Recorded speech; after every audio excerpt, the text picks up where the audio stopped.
Bonjour et bienvenue dans cette nouvelle vidéo de Apprends le trading. Aujourd'hui, le concept des order blocks. Donc un concept très important que vous allez retrouver partout sur le marché. Avant de commencer, je tiens à vous remercier pour vos abonnements, vos commentaires, vos likes, vos partages. Ça fait vraiment plaisir. Allez, on démarre. Alors, je vous ai dessiné ici une tendance haussière, un range où le composite man crée et manipule le marché pour créer la liquidité, venir la récupérer et injecter son mouvement haussier. Alors comment ça se passe?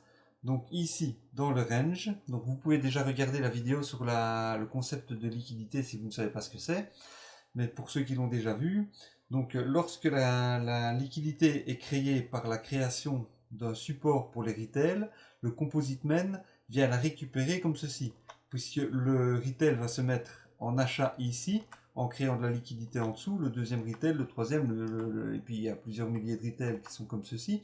Le composite man, par le biais de cette impulsion baissière que je représente ici avec la ligne rouge, va envoyer des ordres vendeurs de manière à pouvoir pousser le marché vers le bas et récupérer toute la liquidité pour pouvoir ensuite envoyer son impulsion haussière.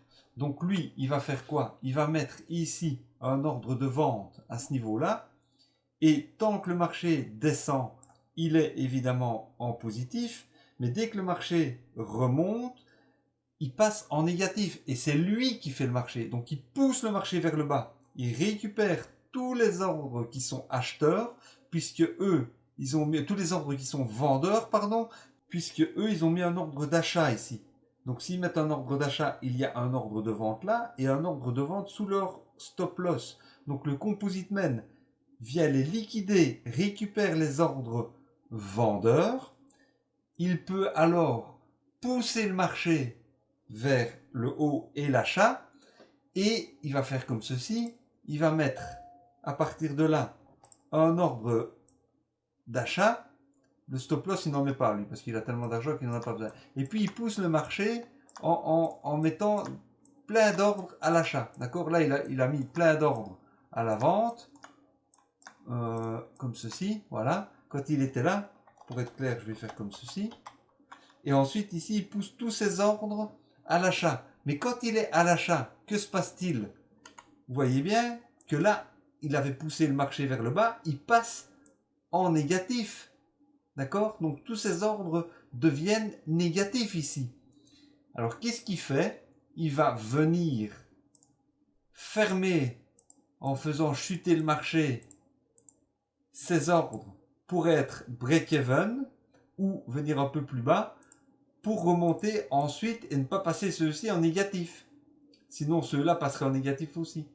Et puis il fait comme ça. Et c'est pour ça que le marché fonctionne toujours par des mouvements haussiers, des retracements, des mouvements haussiers, des retracements, des mouvements haussiers, des retracements, des mouvements haussiers dans une tendance haussière. Parce qu'avec cette tendance, ce retracement-ci, il vient fermer tous les ordres qu'il a ici en négatif à chaque fois. Donc, parce que là, il y a eu sans doute ceci. Donc ici, cette impulsion baissière vient fermer une partie, voire la totalité des ordres négatifs. Cette impulsion baissière vient fermer une partie, voire la totalité, si ça descendait plus bas, à ce niveau-ci, la totalité des ordres qui sont en négatif, et ainsi de suite. Et dans une tendance baissière, c'est exactement pareil. On a un retracement, une impulsion baissière, et ils viennent refermer une partie de leurs ordres, voire tous les ordres qu'ils ont en négatif. Et ils font des points bas de plus en plus bas, chaque fois pareil. C'est pour ça que ça fonctionne chaque fois comme ceci. Et vous pouvez retrouver ça sur tous les marchés, dans toutes les time frames. Si par exemple on se met en daily ici pour être clair, on va voir ici que je vous ai préparé là, au niveau de ce mouvement baissier qui a été induit par le composite man. Alors on va faire comme ceci. Vous voyez, il y a un petit mouvement baissier là, une bougie. On s'en fiche de la couleur. Il y a un mouvement baissier ici, là, dans lequel ils ont injecté des ordres comme ceci vers le bas. Ok? Donc, ils sont restés en négatif parce qu'après ils ont poussé le marché vers le haut, ils sont restés en négatif jusqu'à ce qu'ils viennent récupérer leurs ordres, donc jusqu'à ce niveau-là. D'accord? Donc si on reprend le niveau ici le plus haut, jusqu'à ce niveau-là, ils sont restés en négatif, et puis ensuite ils sont venus fermer tous leurs ordres qui étaient déjà ici en négatif, et en fait c'est surtout à ce niveau-là hein, qu'ils sont venus fermer. Vous voyez, ils sont revenus fermer une partie de leurs ordres. Toute cette partie qui était ici n'avait jamais été fermée. Là, ils sont revenus fermer ceci jusque-là. Voilà. Mais toute cette partie-là, tout le rouge ici, n'a jamais été fermé, sauf avec ça. Cette chute-là a permis de fermer tous ces ordres qui étaient en négatif, et même un tout petit peu plus bas, vous voyez, boum, ils sont venus, donc ils sont vraiment tout fermés, et puis ils ont continué leur tendance haussière pour être en permanence en positif. Donc ils ne sont jamais revenus plus bas. Donc là, je ne sais pas où c'est le dernier plus haut. Mettons que ce soit là. Donc ils sont revenus, et après, vous voyez, c'est dingue, hein, c'est chaque fois pareil en fait. Hein. Et là, ils sont en positif depuis qu'ils sont revenus fermer leurs ordres qui étaient en négatif ici. Et vous pouvez prendre n'importe quel marché, n'importe quelle tendance. Si on se met en 1 heure, eh bien, ça je vais supprimer. Ça, voilà, si on se met en 1 heure, je ne sais pas moi, bien loin dans le marché ici, voilà. Vous voyez qu'à chaque fois, ils ont envoyé une impulsion. Par exemple, un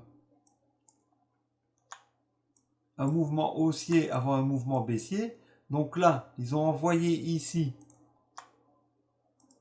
des ordres vers l'achat. Donc il y a eu un mouvement baissier. Wouap, ils montent un peu le marché. Ils reviennent dedans. Donc tous ces ordres-là sont en négatif. Et ils finissent par revenir dedans. Et c'est chaque fois pareil. Là, c'est pareil. Ils ont envoyé une impulsion baissière.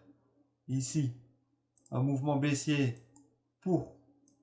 Si on descend en petit time frame, c'est vraiment une accumulation pour venir liquider tous les retails qui se sont mis, les petits retails, ils se sont mis comme ça. Non, ils se sont mis en achat comme ceci là, avec un stop là au-dessus, un take profit là au-dessus. Ils ont mis leur stop à peu près là, et le composite man est venu les liquider pour pouvoir faire des plus hauts, mais il a laissé ça en négatif. Et ils vont revenir dedans, fermer tous leurs ordres qui étaient négatifs ici, en descendant le marché après. Et puis après, ils reviendront fermer. Là, on voit qu'il y a une impulsion haussière à ce niveau-là. Ils reviendront fermer, donc celle-là n'a plus lieu d'être. Ils reviendront fermer leurs ordres qui sont en négatif à un moment donné ou à un autre. Voilà, ils sont revenus dedans avec cette petite mèche-là. Et c'est chaque fois pareil. Vous pouvez retourner autant de fois que vous voulez sur le marché. Là, il y a quoi? Il y a une impulsion haussière. Voilà, une belle impulsion haussière ici. Hop. Et ils vont revenir dedans à un moment donné. Voilà, ils reviennent dedans. Et puis ils refont des plus bas. Et c'est tout le temps comme ça. Donc j'espère que cette vidéo vous aura un petit peu ouvert l'esprit sur le concept de l'order block. N'hésitez pas de mettre un like et de vous abonner pour ne rien manquer des futures vidéos. Et je vous dis donc à très bientôt. Je vous remets une dernière fois le graphe pour que vous l'intégriez bien. Et voilà, donc n'hésitez pas à revoir cette vidéo 1 à 2 fois, voire 3 fois pour bien intégrer ce concept que vous retrouverez partout sur les marchés, parce que c'est vraiment très important pour bien trader et être rentable à long terme. Je vous dis à bientôt, ciao ciao.